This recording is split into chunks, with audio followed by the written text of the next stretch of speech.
Huge Footy SA coming up as the Crows name their four-man panel. The review is underway. And what does the future hold for Eddie Betts and Josh Jenkins? We also catch up with a Crows legend and all the action from the SANFL. Strap yourself in. It's a big one. Footy SA up now.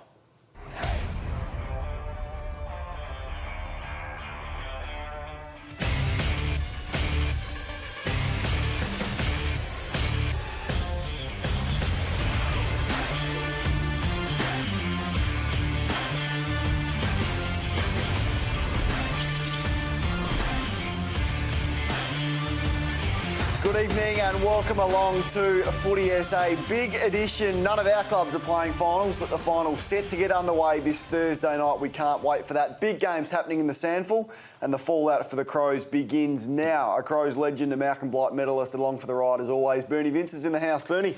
G'day, Kane. No footy this weekend. I don't like it. No. I don't like it. What do you think of it? No, I'm not a fan of it at all. I think you play 23 weeks to qualify first. If you win, you get the week off then. That's your reward. Exactly. Let's not give right. everyone a week off. Yeah, that's what I think. And I just think good teams who are coming in with good momentum, they lose all that momentum. So why not keep it going? I don't like it. For the first time this year, we agree. I want to start tonight with Eddie Betts and the future of him because rumours swirling last Thursday that he wanted out of the Adelaide Footy Club.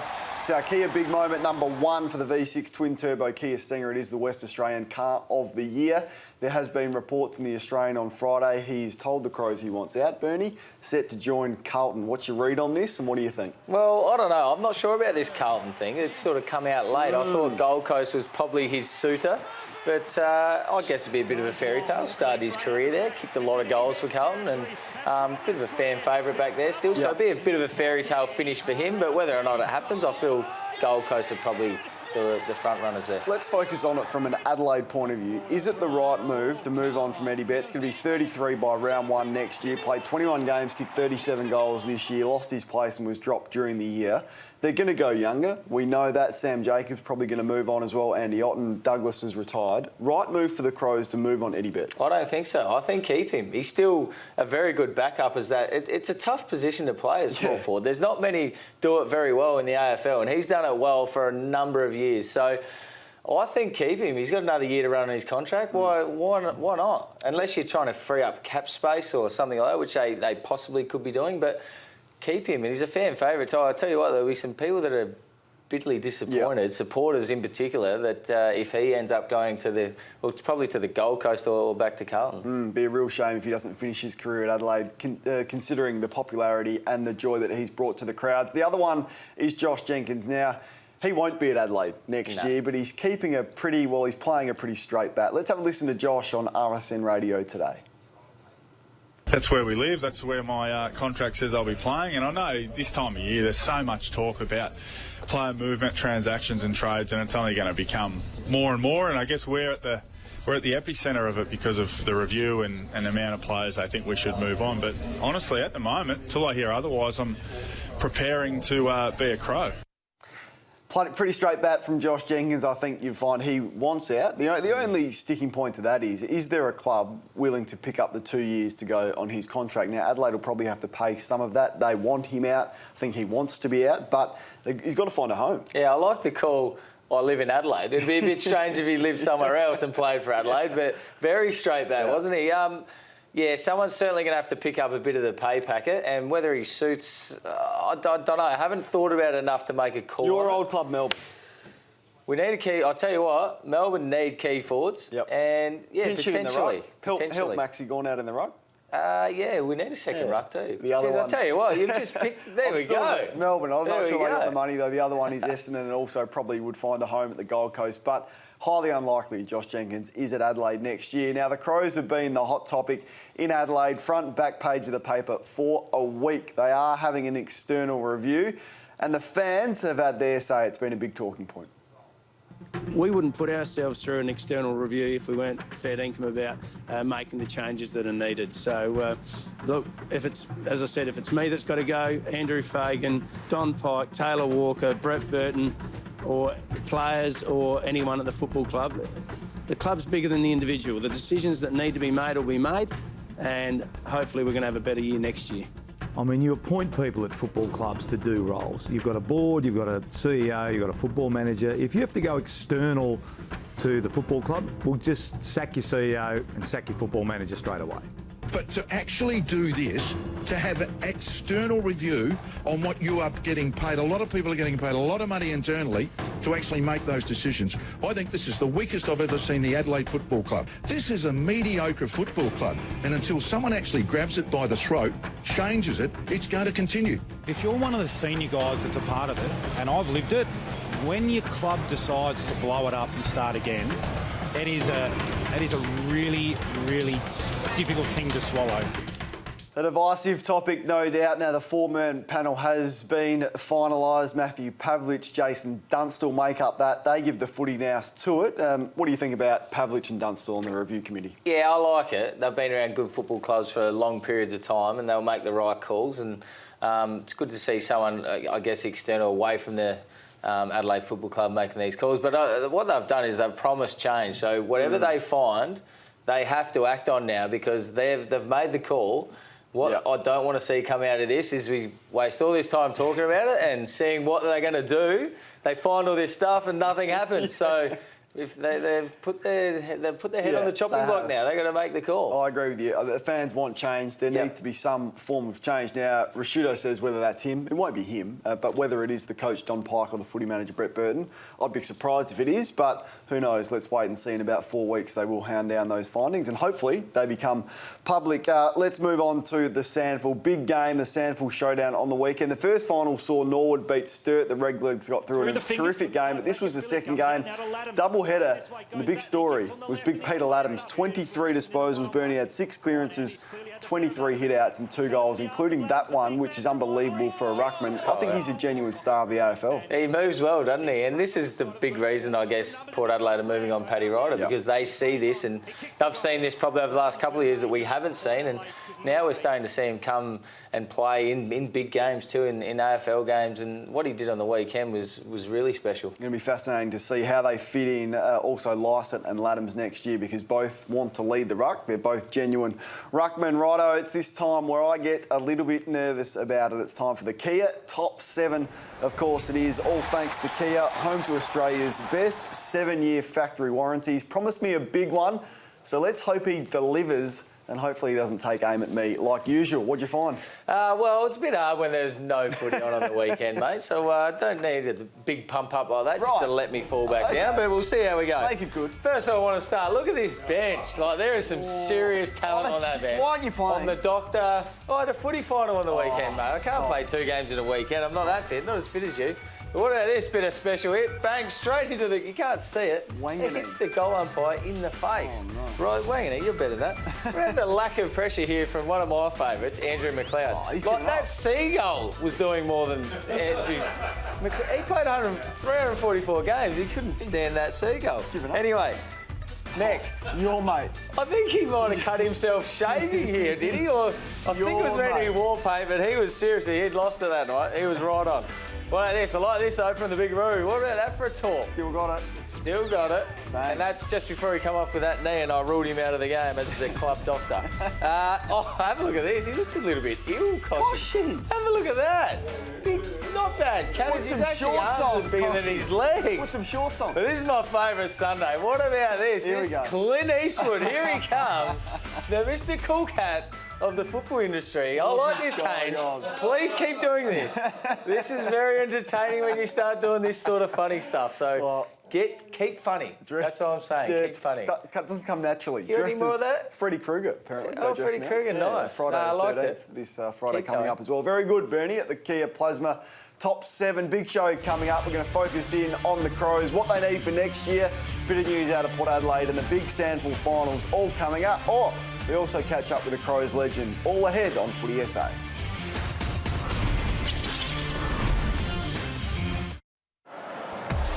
Got it. Memorable stuff. Certainly against the Bulldogs a couple of weeks ago. It was tough. Rosie is just class. Terrible mistake.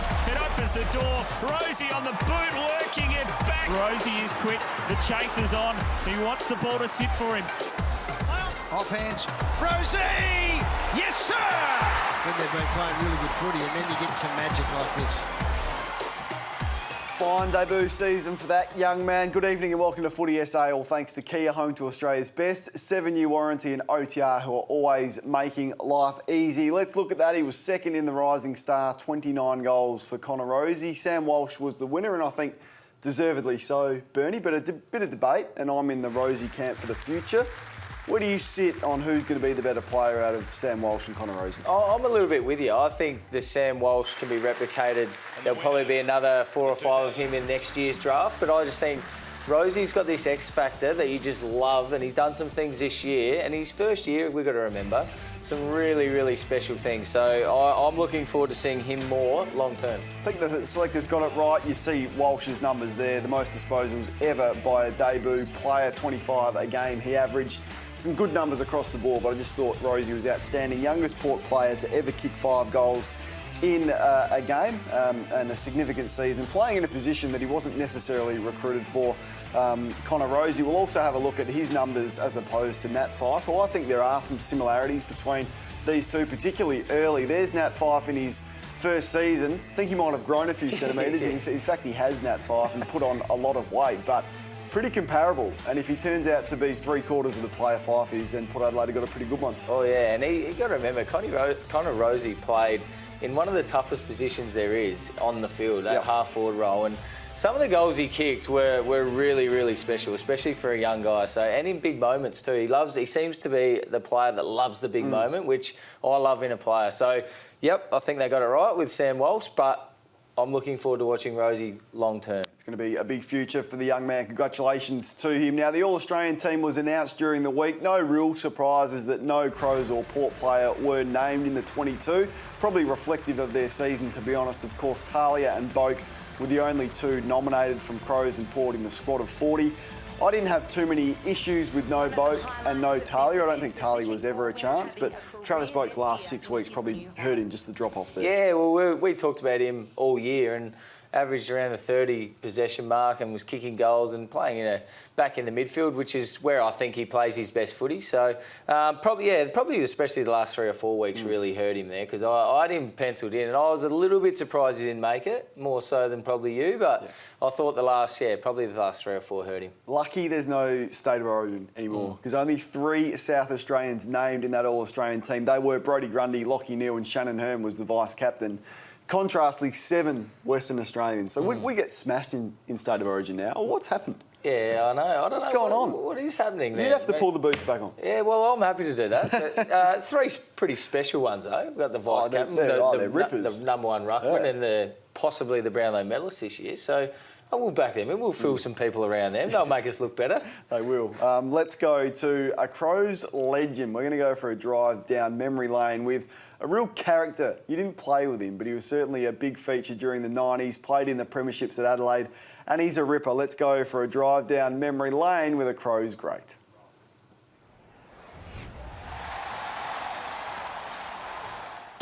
Gozzy! There goes. How are you, mate? Good. You're doing your one job for the day. One job for the weekend, mate. That's what I do. That's about it. Are you ready for the Kia drive down memory lane? Mate, I'm very ready. What about yourself? Doesn't look like it.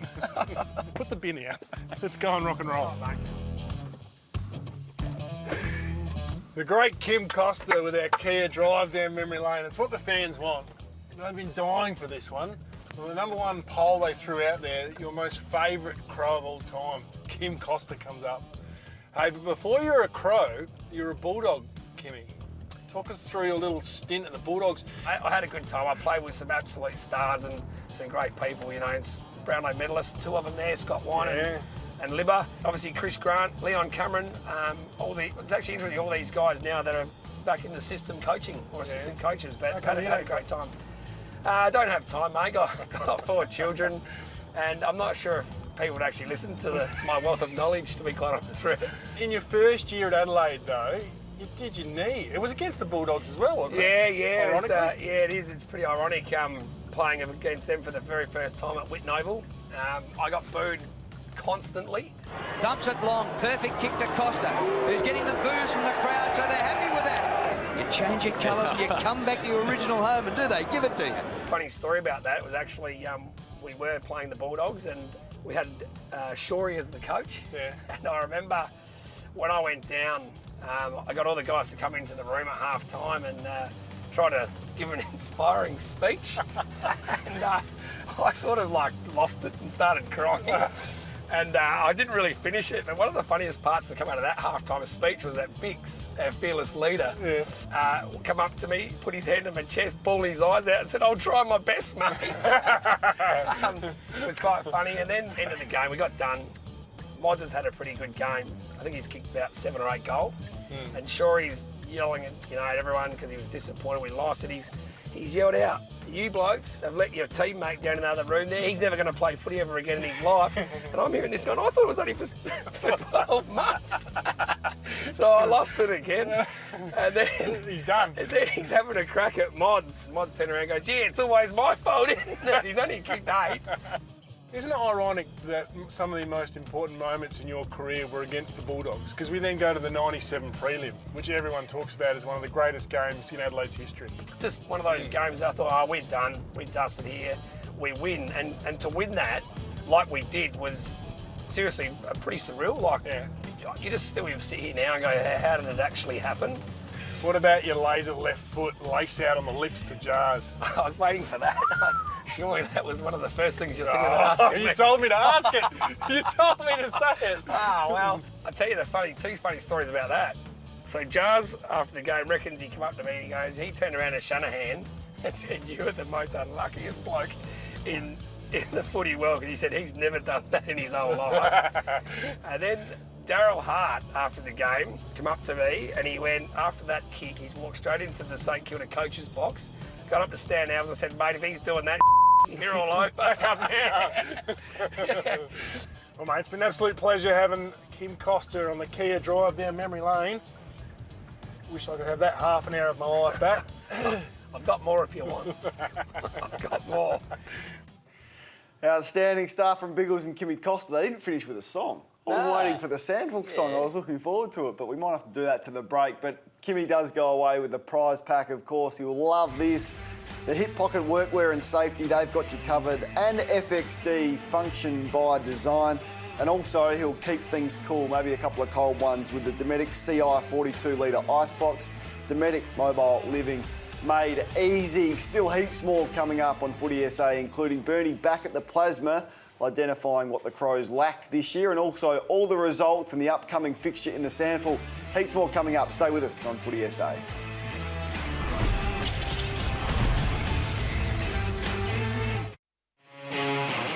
Balfours and footy go together like grass stains on a Guernsey. To celebrate this perfect match, we're giving away a footy every day of this footy season. To share your perfect footy moment, tag Balfours Bakery and use the hashtag #TakeASpecky to enter. Whether it's meeting your footy hero, celebrating victory, or taking a specky mark, Balfours and footy, the perfect match. Go get 'em. Yeah, that's the Balfours Take a Specky promotion. Share your perfect footy moment. Visit balfours.com.au. Bernie is at the Plasma for the OTR takeaway. Now, if you need a pit stop, race into your nearest OTR for great deals. We're going to focus in on Adelaide and something they lacked in the midfield. Yeah, it certainly did. And a lot of Mondays, as we see the vision roll here, we spoke about them not being able to lock the premier midfielder down. Now, in this case, it's Dangerfield. If he's got someone running with him, he doesn't get that easy ball inside 50. And again, we see another one here. Brad Crouch is on Dangerfield, but Brad Crouch is hunting the ball. So he's hunting the ball this way. Let's Dangerfield goal side, which you can't do. I mean, these are just some examples here. It's Lockie Neal. Sometimes they tried Gibbs, Ellis Yeoman in this role, but they need a specialist. Here's Ellis Yeoman on him. Too much space if he's going to be a shutdown player. And again, we see Bontempelli in the last round kill Adelaide again. Just give them too much space. So over the summer, what I feel like they need to do is they need to either target someone in the trade or they need to develop one of these young kids into a specialist run-with player that can also win the ball themselves. I mean, look at this one. Bontempelli standing out here all on his own and you can't give a player of that calibre that much space. So they need to do something about it, Kane. Alarming vision there for Adelaide and something they need to work on. Let's look at the leaderboard for the Player of the Year. It's all thanks to Repco Authorised Service Centre, your local mechanic with the nationwide backing of Repco.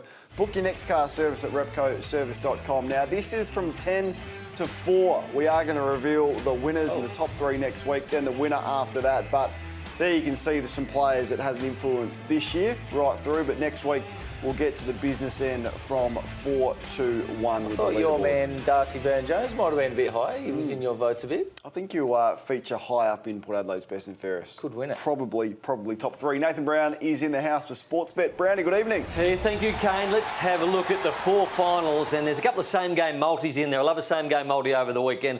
I've been seeing the same-game multis like watermelons too. So you keep them short, you keep them simple as same-game multis. Don't get too big, don't get too large. Eagles Bombers, $1.20, $4.40. This is where the same game multi is going to take the Eagles head-to-head. Dom Sheed and Luke Shuey. Not 30 plus, only 25 plus. It's only a small one, but the short ones are sweet. Win's a win. A win is a win, Kane. And then we look at the Cats and the Magpies, same again. Adam Treloar, 15 of 17 games. He gets 30 or more disposals. Dangerfield, I don't think they'll tag him, so I think 25 plus is easy for him, and I think Collingwood win here, 1-39. That's where your value comes in this one. The Dogs up against the Giants. I don't think it's going to be as easy for the Dogs as what it was a couple of weeks ago. Still expect them to win as they bat deep. Depends on if Matty DeBoer can put a couple of them away, but I'm going to tip the Dogs in this one, and the Lions up against the Tigers. I can sniff an upset coming here at the Gabatoir. Won't be as easy as at the MCG. It's about right, though. The price is about right. Same game multi in this one as well. Richmond to win. This bloke, Jared Lyons, 25 or more, he gets it regularly. And Dustin Martin, just for a little bit more value, 25 plus. They're not going to tag him. $4.50, Kane. That's the first 4 finals. It's going to be a cracker. Good luck. Gamble responsibly. That's how it's done. Nathan Brown for Sportsbet, just dominating. Plenty more coming up on Footy SA. Stick around.